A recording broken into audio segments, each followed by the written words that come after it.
πράγματα στον αυτισμό που πολλές φορές εμείς υποφέρουμε, αλλά δεν είναι εύκολα ορατά στους άλλους. Και πολλές φορές δεν μας πιστεύουν είτε αυτό είναι υπερβολές. Η εισιτηριακή υπερφόρτωση, οι πολλοί θόρυβοι, οι απότομες ξαφνικές αλλαγές στο πρόγραμμα που ανθρώπινο είναι, αλλά ελάβος πολλές φορές μπορεί να μας αποσυντονίσει τελείως και πολλά ακόμα. Άμα λέμε ότι κάτι μας αγχώνει, μας δυσκολεύει και τα λέτε έλα τώρα υπερβολές, τρέχες και αυτά, επειδή τα ακούμε πολλές φορές, όχι φίλε μου, δεν είναι για μας υπερβολές. Μην ξεχνάτε ότι νευροδιαφορετικός γενικότερα σημαίνει άλλος εγκέφαλος, άλλο νευρικό σύστημα, άλλος τρόπος λειτουργίας, άλλη αισθητική, άλλη αντίληψη των πραγμάτων και άλλος τρόπος ζωής, θα έλεγα γενικότερα. Άλλη ζωή, τέλος πάντων. Κάπως έτσι. Είναι κάτι τελείως διαφορετικό. Μην μας συγκρίνετε κατά λάθος που πολλές φορές το κάνετε και από συνήθεια με το δικό σας σύστημα. Δεν λειτουργούμε με τον ίδιο τρόπο και δεν είναι η σύστημα στο ίδιο σε καμία περίπτωση. Ούτε και το σκεπτικό μας είναι το ίδιο, ούτε και ο τρόπος λειτουργίας του εγκεφάλου είναι το ίδιο. Και επίσης μην θεωρείτε για μας δεδομένους στους νευροτυπικούς κανόνες, είτε για σας σημαντικούς είτε ασήμαντους, δεν έχει σημασία. Είναι άλλο το σύστημα δηλαδή. Δεν πρέπει να το θεωρείτε δεδομένο. Αν κάπου υπάρχει κάποιο λόγο, ένας ειδικός κανόνας με την έννοια ότι μπορεί να μην μπει στο δωμάτιο του άλλου, εντάξει, ο καθένας μπορεί να έχει το λόγο του, δεν λέω.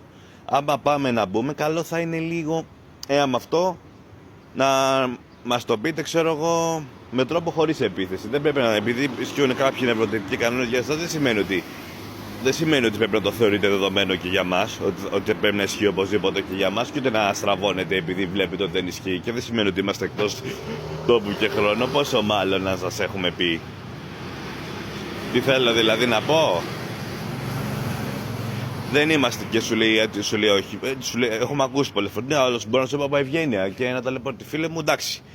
Μπορεί να είναι και έτσι όπως τα λες σε κάποιες περιπτώσεις, αλλά δεν είναι απαραίτητο. Μπορεί κάποιος να νιώθει ενοχλημένος, αλλά όντως να μην το λέει από ευγένεια επειδή ντρέπεται, ξέρω εγώ, να μην δέχεται, ας πούμε, αρνείται βοήθεια, ξέρω εγώ, επειδή για κάποιο λόγο, ξέρω εγώ, το θεωρεί υποτιμητικό.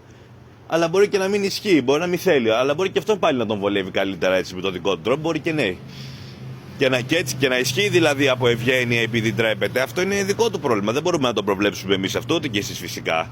Και δεν σημαίνει ότι πρέπει να λειτουργούμε με τρόπο που μας βαραίνει και τόσο πολύπλοκο χωρίς λόγο στην ουσία, επειδή εσείς υποθέτετε ότι μπορεί και επειδή υποθέτετε ότι μπορεί να μην σας τα ντρέπετε, να σας πει ότι μπορεί να νιώθει άβολα, έτσι. Δεν είναι απαραίτητο. Αλλά και πάλι αυτό, άμα θελήσει το πει, δεν μπορείτε να κάνετε. Δεν μπορούμε ούτε εμείς ούτε εσείς να κάνετε κάτι γι' αυτό. Άμα σας πει OK, δεν θέλω, μην επιμείνετε και κυρίως μην μας πιέζετε και εμάς να το κάνουμε. Μην μας βάζετε σε τέτοια τρυπάκια που μας δημιουργούν περιττό άγχος και περιττή υπερφόρτωση και περιττό στρες. Κάτι το οποίο μπορεί να μας αποσυντονίσει τελείως ή να μας βγάλει τελείως off.